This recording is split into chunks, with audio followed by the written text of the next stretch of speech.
So this video is called Why Black Women Act the Way They Do as Explained by a White Man, because clearly I would be the expert on the subject.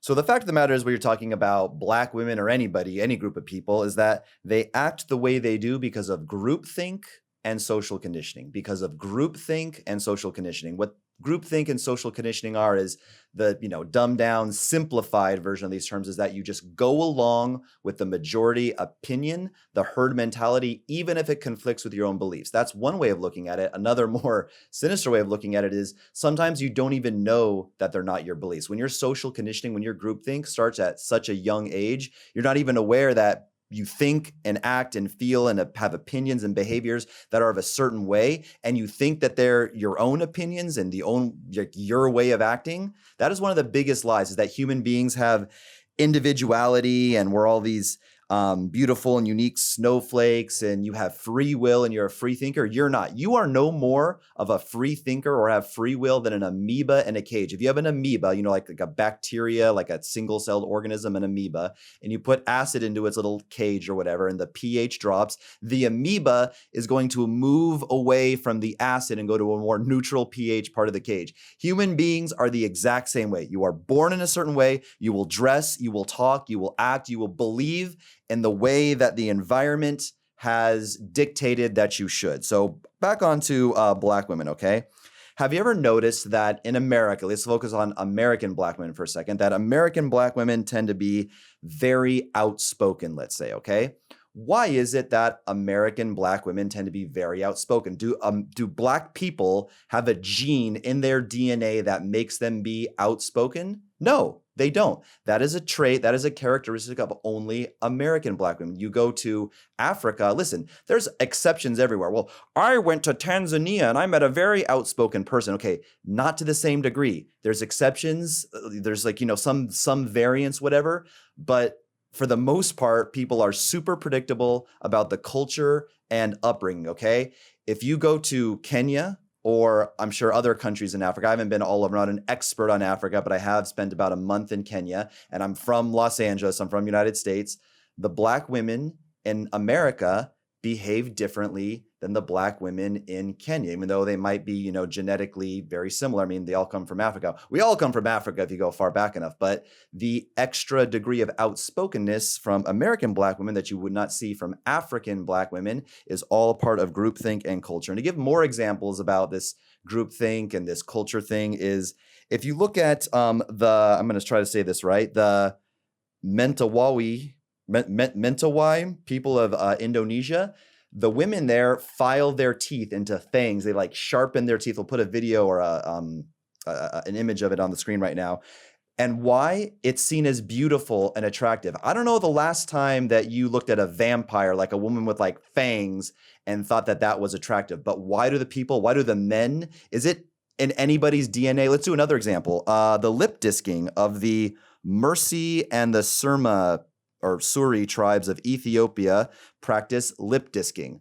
No one in their right mind, unless they were brainwashed by groupthink and social conditioning, could think that a person, man or woman, with an enormous bottom lip that has a plate inside of it could possibly ever be seen as attractive. In the Americas, Canada, the United States, most of Latin America, we have this shocking, disturbing rise of tattoos where people think that putting dangerous ink, tattoos are kind of dangerous, right? They leach heavy metals, sometimes mercury into your skin. So they're actually legitimately bad for your health.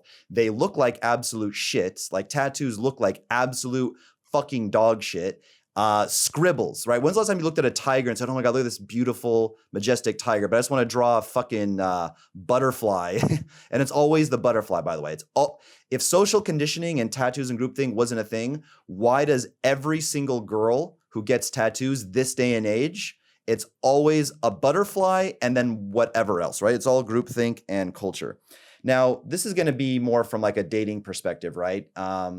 I have been living in Latin America for the last 10 years and I explore different dating markets. One thing I say over and over in my videos is that nothing will have a more instant and impactful change with how you're received by women and how people treat you overall based on just how people treat each other in general and how people treat you as a white guy, black guy, whatever you are, than changing your location. And nothing changes your results and how people react to you, what types of women want to date you, how receptive the women are to you, other than changing your location. So I won't say the name of the city and the country that I'm in, because if I did, I could legitimately get banned from this country. They could, I don't know, I still have some friends here, may want to come back and visit. I could be in the news, suffer a horrible cancellation. So it's just safer. So if that irritates you, too bad.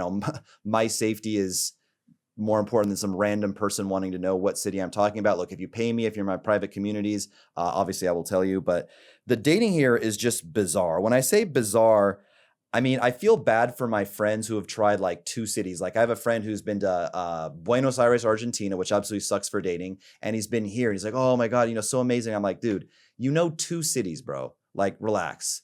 If you want to travel overseas for dating, you must try minimum 15 to 20 cities to see the best places. And, I get it, compared to like West Virginia or literally anywhere in America. Yeah, Buenos Aires might seem better. Actually, I take that back. Buenos Aires is probably worse than most cities in America. But, back to the city we're in now.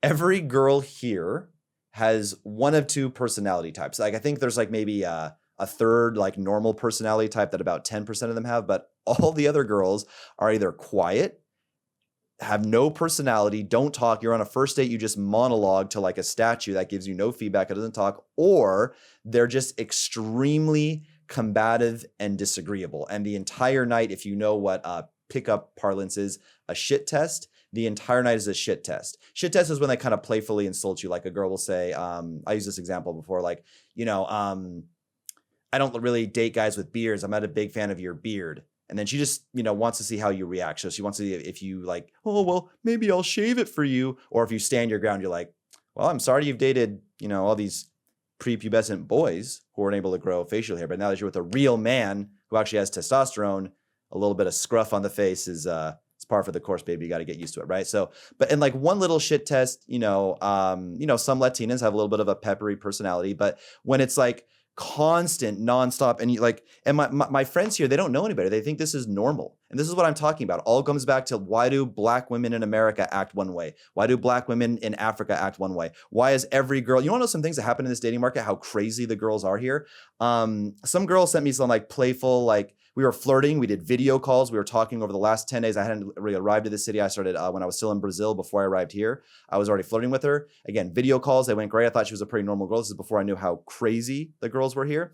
And she sent some like playful, like in a flirtatious way, kind of like playing hard to get after like, 10 days of flirting, multiple video calls. She kind of like, I'm going to play a little hard to get. So I kind of like flipped the script and like jokingly try to play like hard to get with her. I was like, oh, well, just so you know, I'm not just a piece of meat that you can use for your sexual gratification. And, I'm a gentleman, and, you have to take things slowly with me, right? Kind of just like playfully flipping her like, oh, well, now I'm the one playing hard to get. She fucking blocked me. She got super offended at that text, just how I said it. I even sent it with like the laughy emoji. So like make it obvious it was like sarcasm, the man, like how hilarious it, like, ooh, the man like playing hard to get, right? And, flipping the script, like she blocked me, right? At another girl, I met her at a club. She was super, super into me. And then she saw me speak like briefly to another girl. Like blocked me. I've been on dates where, like I said, like girls just like every little thing you do, like you take them back to your place, you like gesture, hey, have a seat. You like gesture for them to sit on the couch. What do? They sit on like the chair. So like you can't sit, they'll sit like, ooh. What do you think about that? Like, you gestured for me to sit on the couch so we could be kind of, kiss some more and be intimate some more. But what do you think about that, big boy? Like, I sat on the chair. Aren't I so cool and rebellious? And guys think that that's normal. Like, that's not normal behavior. Another thing about this weird dating market is girls flaking after a first date. I thought there was something wrong with me. I thought I lost my charisma. I thought my pimp hand was getting weak or something. Then I found out all my friends are experiencing the same thing. I have a friend here who, no homo, has the highest SMV, sexual market value, that I've ever seen. He's rich. He has a 10 out of 10 face. He has a 10 out of 10 body. No homo, no diddy. He is so confident. I saw him do a day game approach in the mall. He approached a family, a dad and a mom, and tried to pick up the daughter. Okay, like this guy has insane confidence, insane masculine presence. He took out a girl, banged her on the first night. Now she's like ghosty, like, you know, kind of like pushing him away, and finally, ultimately, yeah, like flaky, and then just ghosted on him. This guy has the highest, like, I thought it was just me, because guys, we always, you know, blame ourselves and stuff like that first. This girl flaked on, again, unless she's dating, unless she like thinks she can get like a professional soccer player. I don't know any guy here who would have like higher SMV or higher status. This guy is also like a famous fitness influencer, has almost 1 million followers on Instagram. Like, and then, you know, you just wonder like, why, and we haven't figured it out yet, you know? And again, like, point being is like, we don't need to figure it out.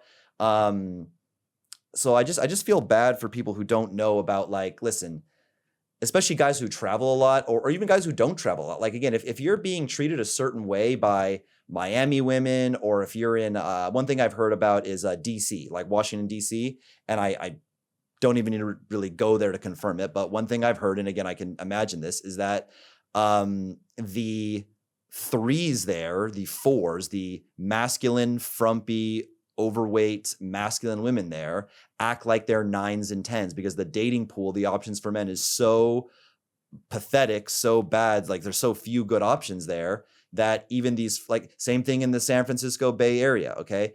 But guys, like, if you only live there, you don't know that, like, oh, I could go to a place where women are actually feminine, and like flaking after a first date isn't like a normal bizarre thing, or either being really quiet or really combative and disagreeable, and like guaranteed that every girl you go out with is going to fit into one of those two archetypes. Like, that isn't a normal thing. So my conclusion is, if you're going to travel for dating, do not make the classic passport bro mistake and try 1 or 2 cities. Don't try what's popular on TikTok. Don't go to Medellin, or probably, I would say the same thing about Cartagena, or, I mean, even the Philippines, probably Manila, or, you know, Bangkok is not going to be the best bang for your buck. Bangkok, bang for your buck.